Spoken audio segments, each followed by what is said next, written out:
अस्सलामुअलैकुम, welcome to my channel. उम्मीद करता हूँ आप सब खैर खैरियत से होंगे। आज की इस वीडियो में हम लोग जो टॉपिक स्टडी करने वाले हैं वो है इंटरनेशनल रिलेशन से रिलेटेड। मगर उससे पहले आप लोग मेक श्योर करें आपने मेरा चैनल सब्सक्राइब किया हो, वीडियो को लाइक किया करें और प्यारा सा कमेंट भी किया करें। तो मैं सबसे पहले तो सर्च कर देता हूँ जो टॉपिक मैं करने वाला हूँ, GPT।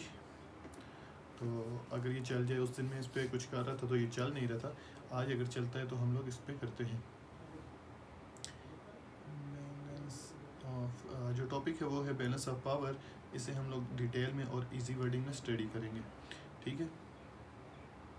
मगर पता नहीं क्या इशू, आजकल ये लॉगिन मांग रहे हैं। Power in detail and easy wording. Loading चल रही है, लोडिंग जैसे ही ख़त्म होती है हम स्टार्ट करते हैं। बैलेंस ऑफ पावर क्या है?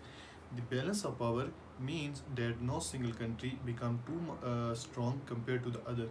बैलेंस ऑफ पावर का मतलब ये है कि कोई एक कंट्री जो है वो ज़्यादा स्ट्रॉन्ग नहीं बन सकता एज़ कम्पेयर टू, नहीं होना चाहिए एज़ कम्पेयर टू अदर, दूसरों के मुकाबले में।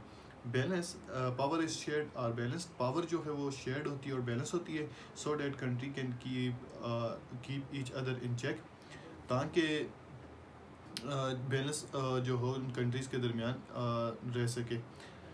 अगर हम आसान अल्फाजों में कहें, इट्स लाइक ए सिचुएशन, ये एक सिचुएशन की तरह है वेयर डिफरेंट कंट्रीज़, जहाँ मुख्तलिफ मुल्क जो हैं हैव सिमिलर स्ट्रेंथ, उनकी सिमिलर स्ट्रेंथ होती है।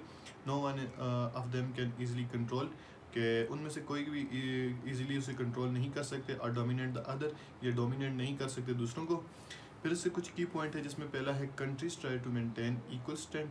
मुल्क जो हैं वो कोशिश करते हैं कि वो मेंटेन करें ये इक्वल स्ट्रेंथ को, मिलिट्री को, इकोनॉमिक और political.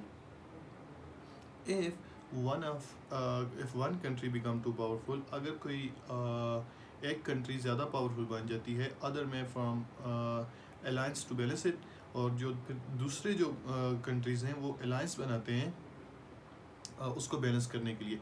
It help to prevent war or dominate by a single power, ये हमें हेल्प करती है उस वार को डोमिनेट करने में एक सिंगल पावर को। फिर इसकी एक एग्जांपल है, before world war one European country formed alliance to keep power balanced. World war से पहले यूरोपियन कंट्री ने अलायंसेस बनाए कि उसको पावर को बैलेंस करने के लिए। व्हेन द बैलेंस ब्रोक, जब बैलेंस टूटता है, it contribute to the war, तो ये इसकी वजह से फिर वार होती है। Why it matter, keep global stability, इसकी वजह से ग्लोबल स्टेबिलिटी होती है।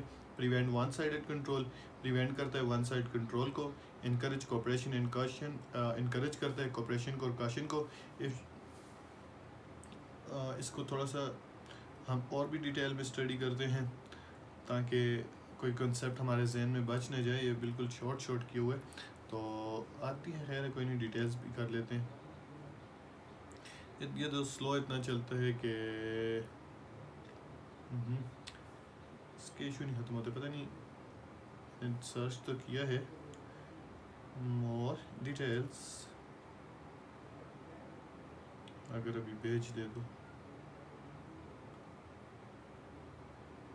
इसको क्या हुआ पता नहीं यार। चलें, इसका अभी एक दफ़ा से हम लोग रिव्यू वो कर देते हैं, दोबारा से, मतलब एक समरी टाइप कंक्लूजन करते हैं कि बैलेंस ऑफ पावर क्या है। बैलेंस ऑफ पावर ये है कि कोई एक कंट्री जो है वो ज़्यादा स्ट्रॉन्ग नहीं हो सकता दूसरे कंट्रीज़ के मुकाबले में। इंस्टेड, इसके बजाय जो पावर है वो शेयर्ड होती है, और बैलेंस जो है और बैलेंस या तो बैलेंस होती है किस वजह से, सो डैट जो मुल्क है उनके दरमियान can keep each other in check, मतलब बैलेंस में रह सकें। इन सिंपल वर्ड अगर हम लोग देखें, आसान अल्फाजों में ये है कि ये एक सिचुएशन है जहाँ मुख्तलिफ जो मुल्क हैं उनकी सिमिलर स्ट्रेंथ है, जिसके अंदर कोई एक जो है वो इजीली कंट्रोल नहीं कर सकता या डोमिनेट नहीं हो सकता दूसरों के ऊपर। अच्छा, फिर देखें इसके की पॉइंट इसका पहला ये है कि जो मुल्क हैं वो कोशिश करते हैं कि मेंटेन करें इक्वल स्ट्रेंथ को, मिलिट्री को, इकोनॉमिक्स को और पॉलिटिकल को। अगर कोई एक कंट्री जो है वो ज़्यादा पावरफुल हो जाता है तो दूसरे जो कंट्रीज़ हैं वो अलायंस बनाते हैं उसको बैलेंस करने के लिए। इसकी वजह से क्या होता है कि ये हेल्प करते हैं प्रिवेंट करने में वार को और डोमिनेट करते हैं सिंगल पावर को। अगर इसकी हम लोग एग्जांपल देखें तो हमारे पास जैसे कि वर्ल्ड वॉर 1 से पहले यूरोपियन कंट्री जो है उन्होंने अलायंस बनाया कि वो पावर को बैलेंस कर सकें, जबकि ये बैलेंस टूट गया था, फिर इसकी वजह से वार के अंदर इसने कंट्रीब्यूट किया। उम्मीद करता हूँ आप सब खैर खैरियत से होंगे, आपको समझ आई होगी। तो चैनल को लाइक करें, वीडियो को सब्सक्राइब करें। मिलते हैं नेक्स्ट वीडियो में, तब तक के लिए अल्लाह हाफिज़। तो वीडियो को लाइक करें और चैनल को सब्सक्राइब करें। मिलते हैं नेक्स्ट वीडियो में, तब तक के लिए अल्लाह हाफिज़।